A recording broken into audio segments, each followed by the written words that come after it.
I have been watching horror movies since I was a kid. I'm talking like 4 or 5 years old. Growing up with my pops, that's majority of what that man showed me. We was either watching an old 70s blaxploitation flick, a Bruce Lee movie, or a horror movie. As a matter of fact, man, I watched so many horror movies growing up that I was a straight up horror guru by the time I was 10 years old. And of course, when I first started watching horror movies, I had my fair share of spooks. I'll never forget the first time I saw the end of Friday the 13th when Jason popped up out that water. Scared the hell out of me. First time I saw Texas Chainsaw Massacre, the OG one, I was petrified. But like any horror fan, those moments start to become a little fewer and farther in between, because naturally you get desensitized to the genre. And it sucks because it's your favorite genre, but you really don't have any feeling towards it because you don't get scared anymore. But all horror fans have that one movie that just completely traumatized us. And ironically enough, the movie that traumatized us most likely is also the reason why we're so desensitized to horror movies, because if it doesn't scare us like that movie, then it just don't hit right. That movie for me was The Grudge in 2004. Kayoko still creeps me the hell out to this day. But no matter how desensitized I am to horror movies,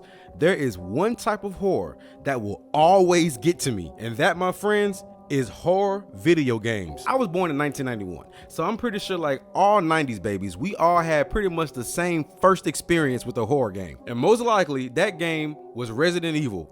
Resident Evil. There was one particular scene in that game that pretty much traumatized all of us. You know exactly which one I'm talking about. The very first time we saw that zombie. That scene was so impactful to me as a horror fan and as a video game fan that I actually remember the very first time I saw it. I remember where I was and I remember what I was doing. I was actually watching my dad play it in the room with all the lights out. That scene came on and something just rewired in my brain ever since. But then there was games like Dino Crisis that made me look at dinosaurs a completely different way. These was not the action adventure dinosaurs that I had in Jurassic Park. But even those moments were short-lived and it had me thinking, man, can't nothing scare me at all. Until somewhere around the year 2000, 2001, me and my pops ran into this game called Fatal Frame. And honestly, Fatal Frame scared me so bad that it kind of makes sense as to why The Grudge scared me so bad. It's something about that Japanese horror, man. You listen, I don't care how tough you is, that Japanese horror gonna do it every time. But I can genuinely say that Fatal Frame, especially Fatal Frame 2, to this day are some of the most terrifying video games ever created. Bro, I watched my dad's grown ass fly off the couch after a good scare in Fatal Frame 2. That game ruined us. Now mind you, at this point, I don't play horror games yet. I only watch my dad play them, and they're still scaring me. But naturally, as you get older, you start to take over the controller and you start playing these games yourself. And then we enter the year 2005 with a little game that I like to call Resident Evil 4. The very first horror game franchise that scared the crap out of me came back to collect more. This was the first horror game that I actually played. And let's just say it wasn't until the remake of RE4 that I actually beat it. You know what I'm saying? 13-year-old me just couldn't get past it. I'm sorry, I just couldn't take it. But I will never forget the experience that I had playing my first horror game. That was the most petrified that I have ever been in my life. It was much different than just sitting on the couch next to my pops while he get the shit scared out of him, because honestly, that wasn't that much different than watching a movie. But when you're the one with the controller in your hand, you're the one in the driver's seat. You're the one that's maneuvering the maps and learning the mechanics. You're the one that's sitting in and listening to all the background noise and the sound effects, the anticipation of enemies, dealing with the combat, or in some cases, no combat at all, just trying to run away and hide. That experience is way worse than you think. And that was when I came to the conclusion that I think horror video games are much more terrifying than horror movies. That could or could not be a hot take. I don't know. Cause see, with horror movies, you're watching somebody else deal with this situation. You pretty much anticipate everything that's coming. You can accurately predict almost every jump scare. Every cliche is already mapped out. Most of the plots aren't really that unique from each other, so you kind of already know how each one is going to end. The predictability of horror movies does kind of take away from the fear factor. But see, with horror games, you don't really know what's gonna happen. There's moments in games like Silent Hill where you're walking around the map and it's utter silence and you hear noises in the background, or the music may change and you think that an enemy's coming, but nothing pops up. And then when you think you're in the clear, that's when something happens. And unlike watching a movie where you get to cheer on the star of the film and tell them to run and go and hide, nah, it's you the one that gotta run and go and hide. So while you're actively controlling the character, looking around for a weapon, looking for somewhere to hide, your heart is just racing. Yes, you know it's just a video game. You know this isn't real, but it damn sure feels real. Horror games genuinely give you a feeling that even the scariest horror movies just can't do. Horror movies also have kind of a comedic factor a lot of times. There are a lot of horror movies that when you really look back at them, they are kind of goofy. Even if you really enjoyed it on your initial few watches, give it some time. You might see that this shit's kind of funny. Like when I first saw The Conjuring in 2013, I'm not gonna lie, that movie came almost close to giving me the same kind of scare that The Grudge did. But now when I look at it, there are a lot of moments in that movie that were kind of hilarious. But I'm gonna tell you something, bro. With a horror game, ain't nothing funny. There's absolutely nothing comedic about hiding from that xenomorph in Alien Isolation. There's nothing laughable about trying to escape that one necromorph in Dead Space that keeps rejuvenating itself. And no, I did not find it humorous the first time I ran into Reborn Laura in The Evil Within. And as much as I love horror games, admittedly, there are some that I genuinely just cannot play, bro. I can't finish them. Like Resident Evil 7.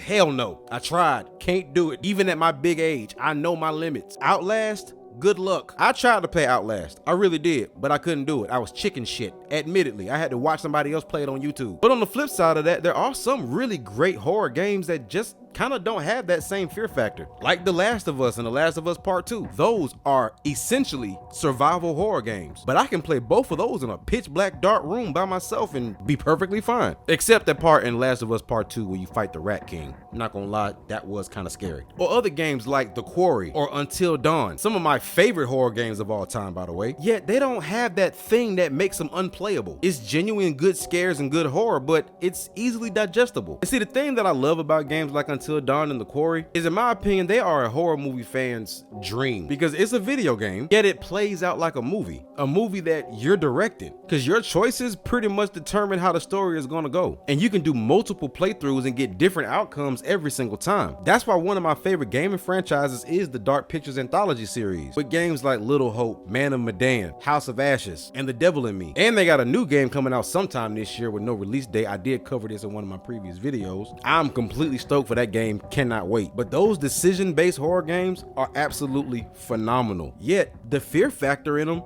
is almost non-existent. The atmosphere is definitely creepy. Sound design is eerie, but for some reason they're kind of easy to digest. So for that, I really do appreciate it, because I be wanting to enjoy some horror games more often, but damn, so I'm chicken shit, like I said. And don't get me started on these modern remakes, bro. Games that were already terrifying when I was a child have somehow, some way, found a way to be more terrifying. Like the RE4 remake, way scarier than the original one. Resident Evil 2 and 3 remakes, way scarier than the OG ones. Thing with a game like Dead Space is Dead Space ain't even really that old. Well, hell, I guess it kind of is. It's like 17 years old now. I can't wrap my brain around that. But somehow the Dead Space remake is twice as scary as the OG one. And then the most recent remake that found a way to be more terrifying than the original one is Silent Hill 2. And oh my God. Well, that thing scared the hell out of me, bro. I don't even know how I finished that one, to be honest. But you want to know the one place where horror games really thrive? That's in the indie space. Indie horror games that are coming out now